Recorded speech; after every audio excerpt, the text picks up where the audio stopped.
Bagong lahat, luma muna. Ang OKC Thunder merong 15-game winning streak, 30-5 record. Ang Cleveland Cavaliers naman 10-game winning streak na merong 31-4. Nagkaroon din ang Cleveland ng 15-game winning streak. Ito yung mula umpisa ng season bago sila natalo sa Boston sa pang-16 na games. Sa dalawang top teams, tanging ang OKC lang ang iisa ang All-Star. Ito yung pumasok within 3 years yung player. Ito nga si SGA. Sa Cavaliers meron 3, si Donovan, Garland at Jarrett Allen. Ang Cleveland undefeated versus sa West team. Ang OKC 11-1 record. Ang tumalo sa kanila sa East ay Milwaukee Bucks. Pero dinismantle naman ng OKC sa magkasunod na games yung Knicks at Boston na kasama sa top 3 ng East. Dati si Anthony Edwards yung binebenta na next Jordan, kaso ayaw nga niya sa double team dahil hindi pa daw siya ready, bata pa daw kasi siya. Walastik talaga.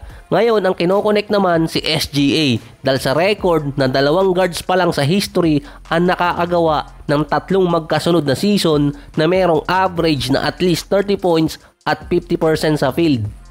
Kahit yung ibang stats na nagagawa dati ni Jordan, nagagawa ngayon ni SGA.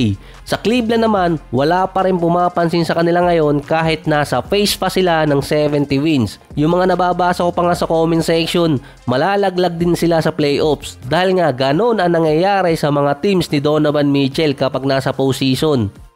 Kahit pa maganda ang nilalaro ni Donovan sa regular season, nagsimula kasi yun noong 2018 until 2021. Base pa sa mga bumoboto para sa MVP award, dito kasi magsisimula yung pwedeng magkapwestuhan na. Ito rin kasi yung time or nasa parehong phase nung si Embiid tinalo si Jokic para sa MVP award noong 2023 ata yun. Ito yung time na umiiwas si Embiid na makalaban si Jokic sa Denver home court. Base pa sa mga analyst or botante, hindi pa sila ready ilagay si SGA bilang number 1 over Jokic. 2 sunod ng taong number 1 ang Thunder dahil kay SGA. Hindi naman ganong kalaki ang agwat ni Jokic, kay SGA malaki talaga. Pero sa narrative, si Jokic ang best player pa rin ngayon. So hindi ko lang sigurado kung sino ang mas ma-appeal na best player sa kanilang dalawa. Nasa lower market team kasi. Si Edwards, kahit siya ang binabanggit, deserves ni SGA na manalo ng MVP ngayong taon. Kung si SGA ang mananalo, magiging pang-4 siya na galing or naglaro sa OKC na nanalo ng award. Sa narrative ni SGA para malagpasan niya si Jokic, ito ay kapag tinalo nila ang Cavaliers ng hindi lang isa kundi 2 beses dahil sa narrative ng best player na nasa best team. Yun kasi dati ang narrative ng iba na hindi porket best player na nasa best team siya na iboboto. Pero sa side kasi ngayon ni SGA nasa top 2 or top 3 siya bilang best player tapos siya pa ang nasa best team.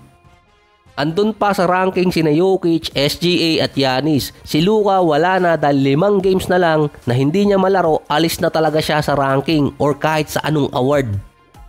Bukod pa doon si SGA kasi nakalinya sa 5-year Supermax contract. Magiging number 1 highest paid player siya para sa 1 taon. Dahil nga may susunod pa sa kanya doon.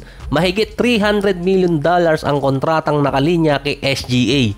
Yung mga players na nasa ganong linya tulad ni Tatum, Brown at Jokic, at least meron championship. Pero dahil sa MVP award kung sakali makuha yon ni SGA, makukuha niya or maseselyo niya yung kontratang nasa mahigit $300 million.